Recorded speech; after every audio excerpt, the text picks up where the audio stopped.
ہمارے اسلاف نے بے مثال قربانیوں، غیر متزلزل ایمان اور لازوال عزم کے ذریعے ہمیں عطا کی ہے۔ اللہ تعالیٰ قرآن مجید میں ارشاد فرماتا ہے وَآتَصِمُوا بِحَبْلِ اللَّهِ جَمِيعًا وَلَا تَفَرَّقُوا۔ آل عمران کی سورہ 103 اس میں جس کا ترجمہ ہے اور اللہ کی رسی کو مضبوطی سے تھامے رکھو اور تفرقے میں نہ پڑو۔ یہ آیت کریمہ ہمیں یاد دلاتی ہے کہ قوموں کی اصل قوت اتحاد، باہمی اعتماد اور مشترکہ مقصد میں مضمر ہوتی ہے۔ 14 اگست ایک تاریخی دن ہے، لیکن یہ صرف اس لحاظ سے بھی ایک تاریخی دن ہے کہ یہ ایک نظریہ، ایک عہد اور ایک ذمہ داری کا نام ہے۔ آج کے دن اللہ تعالیٰ نے ہمیں آزادی کی عظیم نعمت سے سرفراز کیا، لیکن دوستو، بھائیوں، بہنوں اور پیارے بچوں، یہ آزادی ایک جسمانی آزادی نہیں تھی، یا ایک جغرافیہ یا ایک ملک کی آزادی کا نام نہیں تھا۔ میں گزشتہ رات کو کچھ چیزیں دیکھ رہا تھا تو اس سے اندازہ ہوا کہ فلسطین کے مرحوم صدر یاسر عرفات اور دیانتا کے جنوبی افریقہ کے نیلسن منڈیلا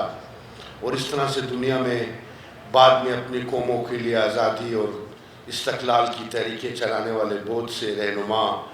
اس بات پر متفق تھے کہ قائد اعظم محمد علی جناح کی بصیرت افروز قیادت میں ہمارے زعماء اور ہمارے ملک کی آزادی کے لیے جد و جہد کرنے والے سیاسی اکابرین کا وہ فیصلہ، یعنی اگر ہم زیادہ پر اصرار کرتے تو شاید ہم کو یہ بھی نہ مل پاتا۔ تو اس کے بعد آنے والی دنیا کے پولیٹیکل سائنٹسٹ اس بات پر متفق تھے کہ قائد اعظم محمد علی جناح اور ان کی قیادت میں پاکستان کے لیے جد و جہد کرنے والے زعماء کرام کا یہ فیصلہ کہ ہم اس بات پر اصرار کرتے ہوئے شاید اپنی آزادی کی منزل سے مزید دور ہو جائیں گے۔ بعض کتاب میں بعض مصنفین یہ بھی کہتے ہیں اور لکھتے ہیں کہ شاید قائد اعظم محمد علی جناح اپنی صحت کی نازک حالت کی وجہ سے یا تشویشناک بیماری کی بنا پر کسی جلدی میں تھے۔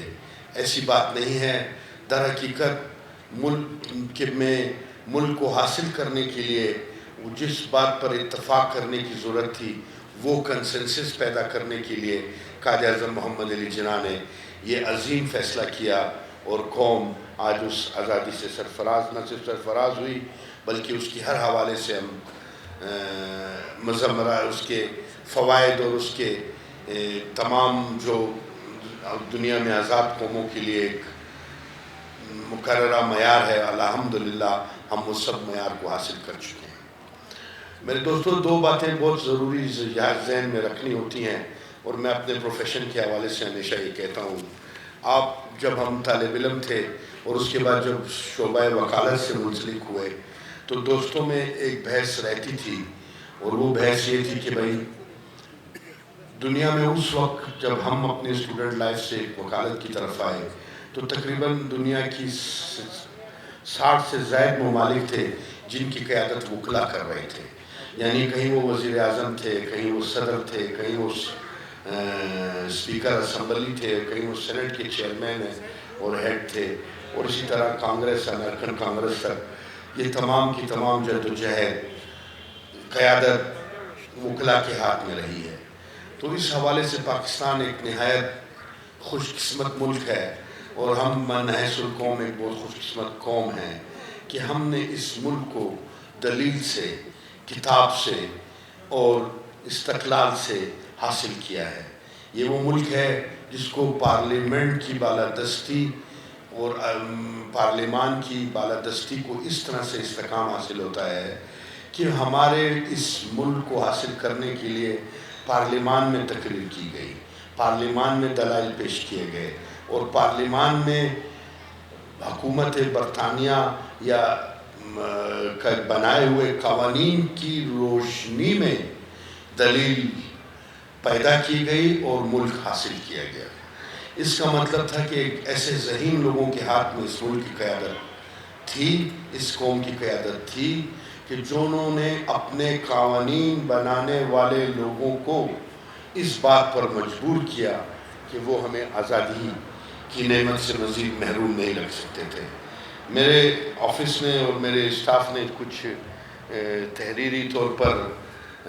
میرے لیے گزارشات لکھی تھی، میں ان کا شکر گزار ہوں۔ میں زندگی میں کم میں کوئی چیز تیار کر کے بولتا ہوں، میں ہمیشہ کوشش ہوتی ہے کہ میں اپنے جو دل کی بات ہے وہ لکھی ہوئی میں بے شک نہیں کر سکتا ہوں۔ میں آپ سے یہ کہنا چاہتا ہوں خصوصی طور پر آج کہ اس ملک کی جغرافیائی آزادی اور ہماری جسمانی آزادی اور اس کے ساتھ ساتھ ہماری نظریاتی آزادی کے بعد آج ہم کو جس چیز سے آزادی کی ضرورت ہے وہ خود غرضی کے عمل یا رویوں سے آزادی کی ضرورت ہے۔ آج ہمیں کرپشن اور بدعنوانی سے آزادی کی ضرورت ہے۔ ابھی تک ہم یہ آزادی حاصل نہیں کر سکے، ابھی تک ہم اس نتیجے پر نہیں پہنچ سکے کہ اس 79 سال میں ہم نے کیا وہ تمام سنگ میل حاصل کیے ہیں، عبور کر لیے ہیں، جس کے لیے آزادی کے عظیم مقصد کے لیے اور آزادی کا عظیم نعمت اللہ تعالیٰ نے ہمیں عطا کی۔ تو مجھے یہ کہنے میں کوئی وہ نہیں ہے رعایت تغافل کہ میں کہوں کہ نہیں، ہم جسمانی، نظریاتی اور جغرافیائی طور پر تو آزاد ہو گئے، ہم اپنی ذہنوں کی غلامی سے آزاد نہیں ہوئے۔ ہم نے ابھی تک بدعنوانی اور کرپشن اور اکڑا پروری اور سے آزادی حاصل نہیں کی۔ ہم ابھی تک اپنے عدالتی نظام کی وہ اعتماد عوام پر قائم نہیں کر سکے جس کی بنیاد پر ہم یہ کہہ سکیں کہ ہماری آزادی محفوظ ہاتھوں میں ہے اور ہم آزادی کے ساتھ جی رہے ہیں۔ آزادی کا یہ مطلب ہے کہ دنیا میں جب انٹرنیشنل جسٹس انڈیکس مرتب کیا جاتا ہے تو اس میں بہت سی چیزوں کے ساتھ ساتھ رول آف لا کی انڈیکس کو بھی مرتب کیا جاتا ہے۔ تو رول آف لا کے لیے جو بیرونی دنیا میں بیٹھے ہوئے دانشور لوگ یا بیرونی دنیا میں بیٹھے ہوئے کاروباری حضرات جب ہمارے ملک کی طرف دیکھتے ہیں تو ان کو شاید اس وجہ سے کچھ جھجک اور محسوس ہوتی ہے کہ شاید ہم رول آف لا کے حوالے سے اب تک وہ سنگ میل حاصل نہیں کر سکے۔ عبور کرنا تو شاید میں زیادہ کہہ پاؤں گا، نہیں کہہ سکوں گا۔ ہم اس وقت اب اس سنگ میل تک ہمیں پہنچنا ہے جہاں ہم قانون کی بالادستی کی آزادی بھی حاصل کر لیں، جہاں ہم بدعنوان اور اقربا پروری کے مظاہرہ کرنے والے لوگوں سے بھی آزادی حاصل کریں، اور ہمیں اپنے ادارے کے اپنے عوام کے اوپر یہ اعتماد قائم کرنے کے لیے بہت محنت کی ضرورت ہے۔ اور اس کے لیے میرے محترم ساتھی جج صاحبان جو الحمدللہ ہم اپنی بھرپور کوشش کے ساتھ، یہ ہمیشہ سے کوشش رہی ہے اور ابھی بھی میں نہیں کہتا ہوں کیونکہ یہ چیف جسٹس جو ہے اس کو میں خود ذاتی طور پر یہ سمجھتا ہوں کہ وہ اپنے ساتھیوں کے درمیان صرف شاید سینئر ہے، اس کو اس طرح سے کوئی پروریگیٹو یا بالادستی حاصل نہیں ہے کہ وہ chief justice in a sense کہ he is leading something, nobody is leading. ہم سب مشترکہ طور پر اس ادارے کی قیادت کر رہے ہیں، اور اس کے بعد ہمارا ہراول دستہ جو ہے وہ ہماری ڈسٹرکٹ جوڈیشری کے معزز اراکین ہیں، اور اس ہراول دستے کے ساتھ جو ہمارا بہترین کمک کا دستہ ہے وہ وکلا برادری ہے۔ میری آپ سے یہ نہایت دست بدستہ درخواست ہوگی کہ ہم اپنے فرض کی ادائیگی میں انشاءاللہ کوئی کسر نہیں چھوڑیں گے۔ میں ہوں، میرے ساتھی جج صاحبان ہیں، میرے بردر ججز ہیں، اور میری ڈسٹرکٹ جوڈیشری سے متعلق جو عدلیہ جوڈیشری کے جو معزز اراکین صاحبان ہیں، ان سب سے درخواست کرتے ہوئے میں آپ کے ساتھ ساتھ وکلا صاحبان سے بھی یہ درخواست کروں گا۔ اب یہ میں بات اکثر دہراتا ہوں کہ عدالتوں میں لوگ انصاف کے لیے نہیں لیکن نا انصافی کے ازالے کے لیے آتے ہیں۔ یعنی جب انسان یا کوئی بھی مظلوم شخص یا پاکستان کا شہری یہ سمجھتا ہے کہ اس کے ساتھ نا انصافی ہوئی ہے، زندگی کے کسی بھی مرحلے پر، کسی بھی موقع پر، کسی بھی اس کے ملازمت کے حوالے سے، اس کے ذاتی جائیداد کے حوالے سے، اس کے انہیریٹنس وراثت کے معاملات میں، یا ادروائز اس کے تعلیم حاصل کرنے کی جو اس کا حق ہے اللہ تعالیٰ قانون اور آئین اس کو مہیا کرتا ہے، اس سب کے ازالے کے لیے لوگ عدالتوں سے رجوع کرتے ہیں۔ یہ کہنا بہت مشکل کام ہے کہ ہم انصاف کے لیے لوگ آتے ہیں، میں اس بات پہ یقین نہیں رکھتا ہوں۔ لوگ نا انصافی کے ازالے کے لیے آتے ہیں، لوگ بالادست طبقوں اور خود ساختہ حکمرانوں جو قانون کے پیروی کرنے کو اس طرح سے اپنا کو پابند نہیں سمجھتے ہیں اخلاقی، قانونی اور آئینی طور پر، ان لوگوں کے خلاف جب ہمارے پاس لوگ آتے ہیں تو ہمیں پھر بہت زیادہ احتیاط کی ضرورت ہوتی ہے، کیونکہ یہ وہ ایک فریضہ ہے جو اللہ تعالیٰ نے زمین پر انسان کو جب اپنا خلیفہ قرار دیا تو اس خلیفہ قرار دینے کے بعد جو فریضہ ہے انصاف کی کرسی پر اللہ تعالیٰ نے یہ منصب، یہ توفیق اور یہ مہربانی ہم پر کی، ہمیں عطا کی، تو ہمیں پھر اس بات کی حساسیت کا بہت خوبی اندازہ ہونا چاہیے کہ اللہ تعالیٰ نے وہ کام جس کی بنیاد پر دوزخ اور جنت کا فلسفہ تصور انسانیت کو تعلیم دی گئی، اس دوزخ اور جنت اور اس جزا اور سزا کا دنیاوی فریضہ ہم جیسے اور میرے جیسے ناچیز انسان اور ہم سب لوگوں کو یہ فریضہ تفویض کیا گیا ہے، اس کی حساسیت کا ہمیں ہر وقت اندازہ رہنا چاہیے۔ میں چلتے چلتے یہ ضرور کہنا چاہتا ہوں،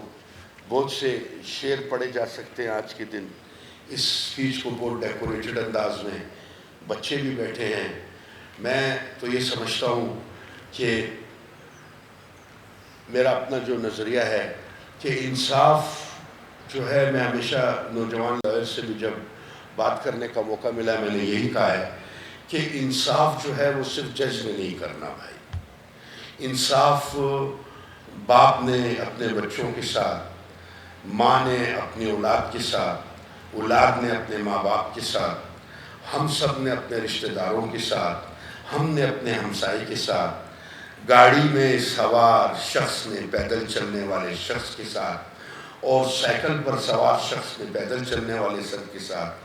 اور لینڈ کروزر میں گھومنے والے نے موٹر سائیکل اور سائیکل سوار کے ساتھ، اور اسی طرح زندگی میں ہر شعبے میں جہاں جہاں ہم نے اپنا فرائض اللہ نے ہمیں تفویض کیے ہیں وہاں ہر جگہ انصاف کی ضرورت ہے۔ ہم اس انصاف کو صرف عدالتوں تک محدود نہ کریں۔ اگر ہم سب آج یہ عہد کریں کہ ہم سب اپنی زندگی میں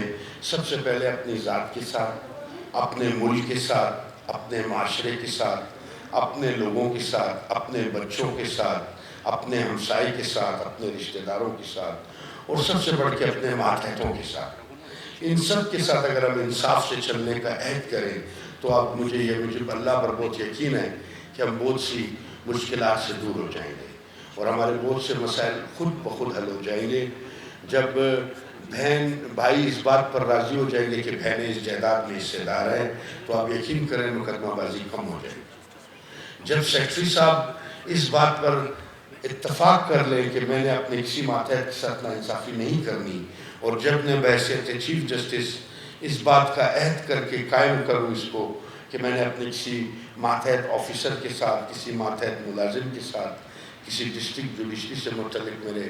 جج صاحب کے ساتھ یا مجسٹریٹ صاحب کے ساتھ یا صاحبہ کے ساتھ انصاف سے چلنا ہے، تو ان کو اس بات کا اندازہ ہو، ناانصافی کا جب اندیشہ ختم ہو جائے گا تو لوگ اپنے فرائض بہت احسن میں خوبی ادا کر سکیں گے۔ میں اکثر شعر کی زبان میں بات کرتا ہوں، لیکن میں آج یہ ضرور کہوں گا کہ فیض کی ایک قطعہ ہے، چلتے ہیں دبے پاؤں کہ کوئی جاگ نہ جائے، چلتے ہیں دبے پاؤں کہ کوئی جاگ نہ جائے، غلاموں کی اسیری کی یہی خاص ادا ہے، چلتے ہیں دبے پاؤں کہ کوئی جاگ نہ جائے، غلاموں کی اسیری کی یہی خاص ادا ہے، ہوتی نہیں جو قوم، ہوتی نہیں جو قوم، حق بات پہ یکجا،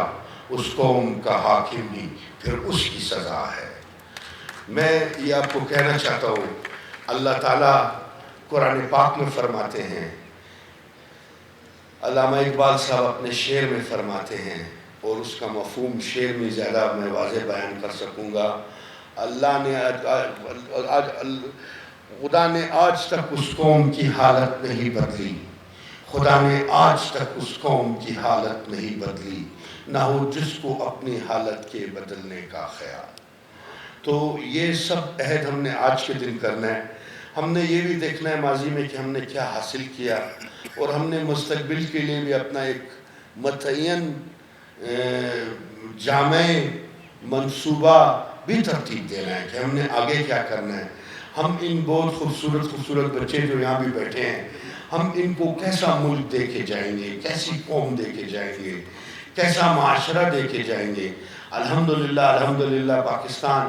جس جغرافیائی اسٹریٹجک پوزیشن پر واقع ہے، اس کا احساس شاید آج آپ کو ہو چکا ہوگا۔ اس کا احساس آپ کو ایران اور اب امریکہ کی اس موجودہ تنازع کی روشنی میں بھی ہو چکا ہوگا کہ آپ کی اسٹریٹجک اہمیت کیا ہے۔ اس کا اندازہ آپ کو سی پیک منصوبے سے بھی ہو چکا ہوگا کہ وائی پاکستان از امپورٹنٹ۔ یہ جو شارع ریشم جس کو ہم کہتے ہیں، جس کا نام سی پیک رکھا گیا ہے، بھائیو اس سڑک کی عمر 5000 سال ہے۔ یعنی 5000 سال سے یہ خطہ دنیا کی ایک ترقی یافتہ تہذیب کا حصہ ہے۔ تو اس کو اس طرح سے نظر انداز بھی نہیں کیا جا سکتا، نہ کسی دشمن یا بدخواہ کی کسی بدخواہی یا زہر اگلنے سے اس کی اہمیت کم ہو سکتی ہے۔ تو اس لیے میں چاہتا ہوں اللہ تعالیٰ نے ہمیں جو خطہ عطا کیا ہے اور اللہ نے ہمیں جو نعمتیں عطا کی ہیں، پہلے تو ہم اس کا شکریہ ادا کریں، اور پھر اس کو مزید ہم کیا بہتر کر سکتے ہیں کہ ہم اپنے آنے والی نسلوں کو، ان پیارے خوبصورت بچوں کو ایک ایسا ملک، ایک ایسا معاشرہ، ایک ایسا نظام دے کر جائیں جس میں کسی ملک کا نام نہیں لیتا ہوں، جس میں اس بات کا کوئی اندیشہ نہ ہو کہ غریب کا بچہ ہے تو آگے نہیں جا سکتا،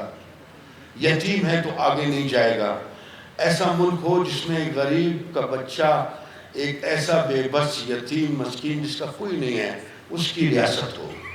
اس کے ہم سب وارث ہوں اور وہ ہمارا وارث ہو،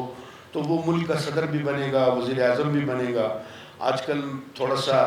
بچیوں کے حوالے سے ہمیں فوکس رہنا ہے، ان کے حقوق کا خیال رکھنا ہے، ان کے تعلیم کا خیال رکھنا ہے، کیونکہ آج کل تو بیٹیاں وزیر اعظم بنتی ہیں، آج کل تو بیٹیاں وزیر بھی بن سکتی ہیں۔